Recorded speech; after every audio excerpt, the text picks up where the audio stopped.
Hey guys, what's up? I'm here to give you guys my recap on the new chapter of Shingeki no Kyojin or Attack on Titan on chapter 137. Now, this chapter right here, I don't know what to really say exactly. I don't know. I mean, I'm somewhat in the middle of this and it's really hard for me to try to explain that, but I'm going to tell you right now, when I looked at the discussions and comments of people who read this chapter right now, oh my gosh, it seems like there's a mix between here and there, and I'll get to that just a moment. So if anything else, let's just get this recap started. If you guys don't mind it, but yeah. So let's just begin. We have to it that Zeke begins to narrate it with Armin, and he starts to talk with him. He says, "Long, long ago, when nothing but mere matter existed in this world, as countless masses of some unknown things appeared, disappeared, then appeared again, one of them eventually survived. We now know it as life, quotation marks, life. The reason that life ultimately survived was because it was in its nature to multiply. Life took new forms in order to multiply, adapting to every kind of environment and eventually leading to us as we are now. It sought numbers, it sought spread, it sought abundance. And so this is to say the purpose of life is to multiply. This sand, these pebbles, the water, they don't seek to multiply, but life never stops in its frantic quest to do so. After all, death and extermination of the species runs counter to the goal of multiplying. That is why we face the punishment known as fear, and why that child so desperately sought to avoid such pain. Something stronger, something larger, she gave birth to an undying body, and then she escaped to a world that was free or even death." And Armin's like, "That girl was Ymir, the founder, and this is that world free of death. In that case, what exactly is Ymir's goal?" And Zeke says, "I spent an astounding amount of time here trying to understand her. In spite of all the strength she had, she could never defy King Fritz. Why was that? For 2,000 years she remained here obeying him. What was the reason? Yes, she did still feel attached to the world she left behind. Eren was able to understand that when I couldn't. And that is why Ymir went with him." And Armin's like, "You have to tell me, is there some way of getting back to the outside world from here?" And Zeke's like, "Who knows? I think it's impossible now." And Armin's like, "I haven't given up on anything yet." And Zeke's like, "Why?" "Well, to continue to multiply? Is the continuation of your species that important a task to you? What's happening now could be called the miserable sight of life forms controlled by fear. A kind of fear brought about by completely pointless vital activities that..." And Armin's like, "Wait, my friends, they're fighting right now because we can still save many people from terror. What we're doing is fighting fear." And Zeke says, "What could be so wrong with losing that fight then? You know that to live means to die one day, does it not?" And Zeke's like, "Who knows? Perhaps one's final moments brings relief. Maybe the end of your days being manipulated, all the name of multiplication without ever knowing if it means anything at all. Feels like freedom, don't you think?" And Armin grasps some sand and he sees a leaf, and later on remembers the time when he runs with Eren and Mikasa on top of a hill to a tree, And Armin says, "The sun was starting to set. We were running to a tree on the hill. The three of us were racing, Eren brought up the idea that took off out of nowhere. Mikasa ran too, but stayed behind him on purpose. Of course I was dead last. But the breeze was nice and warm that day. Just running felt so good. Leaves fluttering everywhere, and for some reason I thought then, maybe the reason I was born was so that the three of us could be racing there, I thought the same thing when I read the books at home on a rainy day, when a squirrel ate some nuts I gave it, when we all walked around the market too. I felt it. That these trivial moments might actually be precious, and therefore Armin had a baseball in his hand.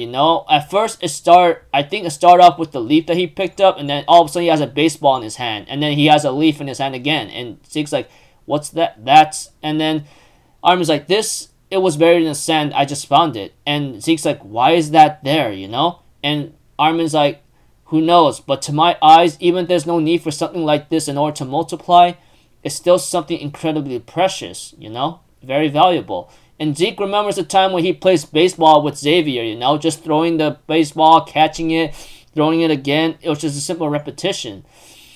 And Zeke says, you know, it doesn't mean a thing, but you have a point. I would have much rather just kept on playing catch, you know? All of a sudden, we see Grisha, Xavier, and then we see Aaron Kruger, and then Ymir, Marcel, and Galliard right behind freaking Zeke, you know? And Armin and Zeke only stare behind them, and they stare at them back, you know?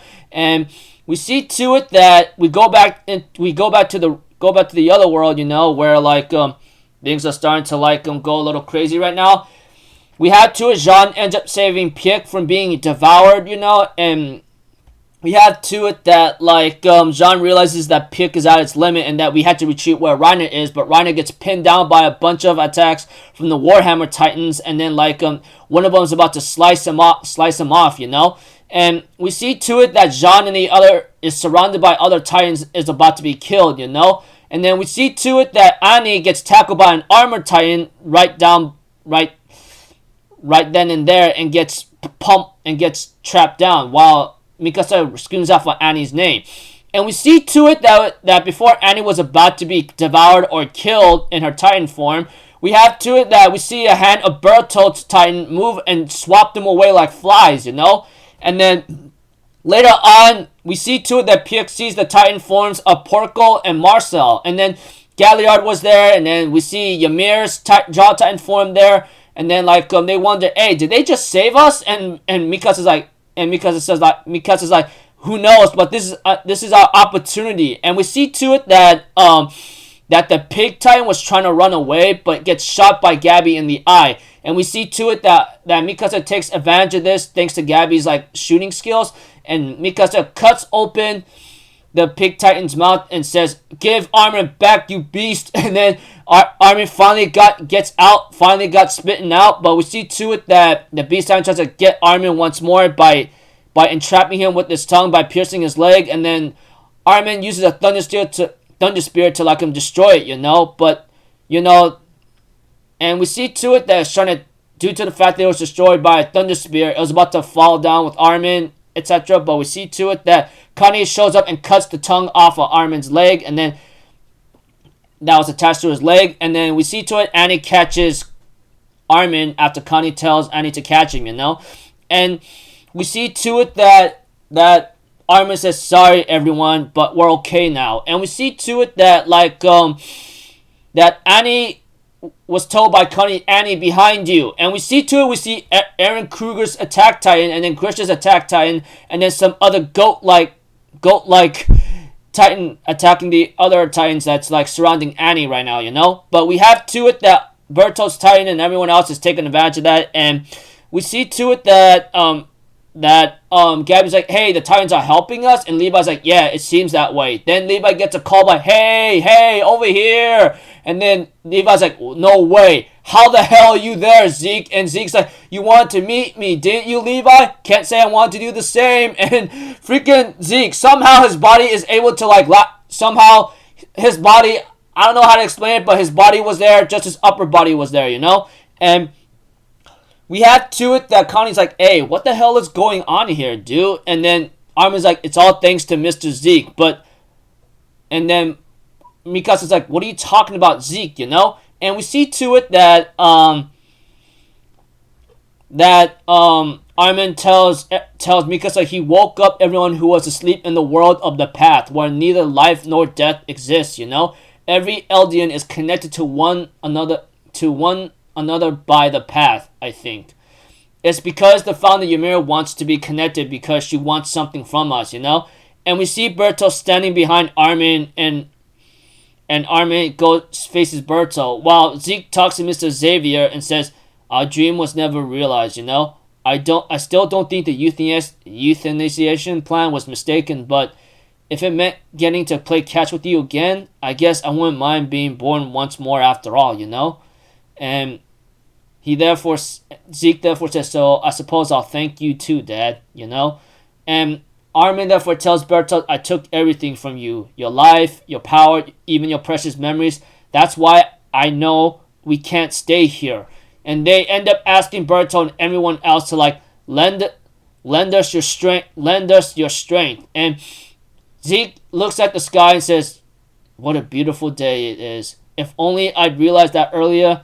Well, after all the killing I've done, that's asking for too much. And we see to it that Levi did the final order he was given by Irvin, killing Zeke by slicing his head off, and he finally did it. And Zeke's head finally falls down, and I think I see it smiling right before it was sliced off, and then all of a sudden the rumbling stopped, and we see to it that everyone's like, hey, the rumbling just stopped right now, huh?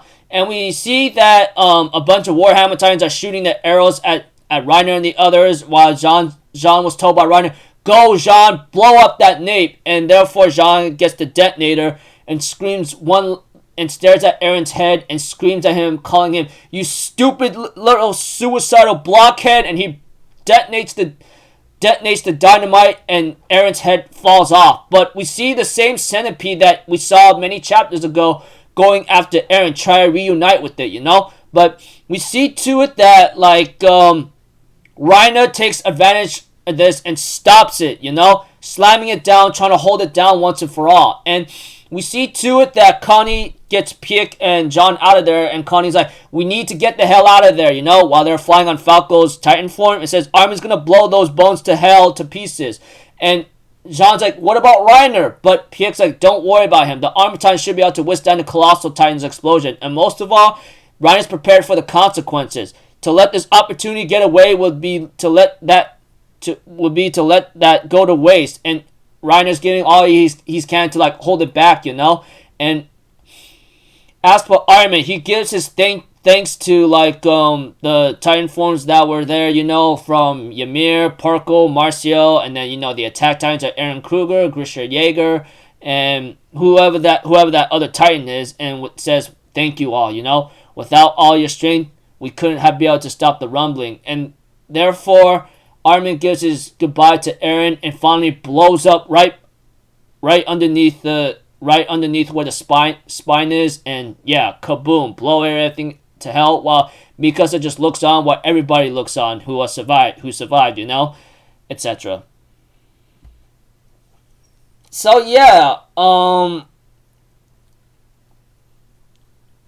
that happened right there, and I really could tell you that I am in the middle after what I saw in this chapter, but the talk between Zeke and Armin seems very, very nice, I mean, we have to it, Zeke talks about how fear became a thing and how life became what it was, and then how we multiply, what's the point of living, and then Armin's like, these simple things of how we do these activities might be meaningless, but they seem very valuable to us, etc. Like how Armin's racing on the hill, and then Zeke playing catch with Mr. Xavier, and then that's where everyone else comes in to help each other out. That's when the other Titan forms of Bertolt, and then Marcel, Porco, and then Ymir's Jaw Titan, etc. And then freeing Armin, and then there's a scene where as Armin Zeke ask him to lend us your strength, and it seems very confusing, I mean, this is really, really complicated the way how I look at it, but if the path that they were on in this Founding Titan's body is really the past, I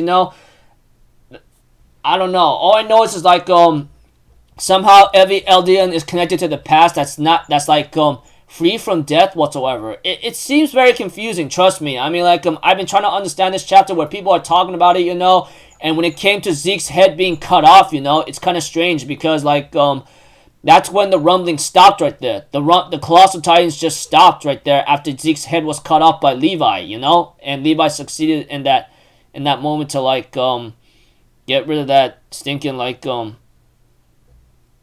yeah. And then, we have to it, John activates the detonators, blows freaking Aaron's head off, and then, and then that Spine tries to reconnect with Eren, you know, but we see to it that Reiner stops it. Armin goes in Colossal Titan form and blows everything to hell, you know, and yeah.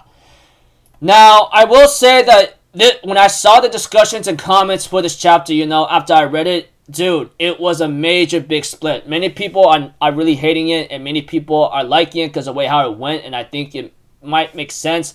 But sometimes, you know, that's where a lot of questions come from, you know? If Eren's power was this strong and Zeke was really the trigger to do the rumbling here and there, how come Zeke wasn't able to stop it in time, you know? Why did it happen here? I mean, like, the moment Zeke's head was just cut off or killed, or when Zeke was killed, why did the rumbling stop? You know, that kind of thing. It's really confusing, and a lot of questions are here and there, you know? It's like Ymir wants us to do something, and, you know, etc. I don't know what the answer is exactly, but, you know, as for Eren, I don't know if he's dead yet, but if he is dead after that, man, I don't know. Like I said, there's just a lot of things that really needs to be questioned right now, you know? It's just that, really, that moment. I really don't know how to feel about this chapter. I mean, I'm trying to stay in the middle, but trying to understand, like, why did this happen exactly, you know? Like, Eren is, like, what was made into this powerful Titan god, you know, and etc. He could have stopped Armin and the others, and he could have erased their powers if he really wanted to stop them, but he said, hey, I'm not going to stop you. If you want to stop me, be free. You're free to do so, but you got to kill me, you know, that kind of thing. So, I don't know if Eren's dead yet. That's the big question, but I'm going to tell you right now, big time, like, when it came to Levi finally killing Zeke, you know, by cutting off his head, the rumbling stopped. So, I don't know exactly, man. This is really like a tough decision right now. We're going to have to find out how the last two chapters go, because Attack on Titan is supposed to end around April. And next month is March, and then after that, April. I don't know what the next chapter is going to be about entirely now, because, yeah. It's very, very... I think I'm like in the middle to understand why I'm kind of frustrated, but I'm trying to understand and accept how this went about, you know? I mean, how... And then, you know, people are talking about talk no jutsu, and then, like, everything else I'll consider, you know? Yeah. It's really tough right now, you know? I'm trying to understand the series as a whole in the middle, you know? With what happened, why did this happen in a certain way. I thought the talk with Armin and Zeke was really nice, but... Yeah. It's really hard for me to try to figure out which side I'm on. At first, I might be a little bit negative to see how this happened in a certain way. I mean, I don't know how like, although like if every Eldian was connected to the past, you know, I think this was mentioned a long time ago. Not to mention, if this was foreshadowed about how Armin was going to save everybody, you know, I don't know. Like I said, this is really complicated discussion that I can't seem to figure out, you know. We're just gonna have to figure out later on down the road, but until then, you know, I'm just gonna see you guys in my next video so on this chapter for next month. And you know, there's only a couple more chapters left. Next month is March, and then after that there's April, and yeah. Many people think that Zeke's death was really anticlimactic and it was kind of lame, but I don't know, depending how you look at it, but yeah. I really don't know what to say right now. Like I said, I'm like maybe in the middle right now, trying to understand it, trying to get an idea, but who knows. So until then, people, I'll see you guys in the next video. I'm Alphazito. Have a good day, and I'll see you guys next time, alright? Peace out. Bye-bye. Toot-toot-toot!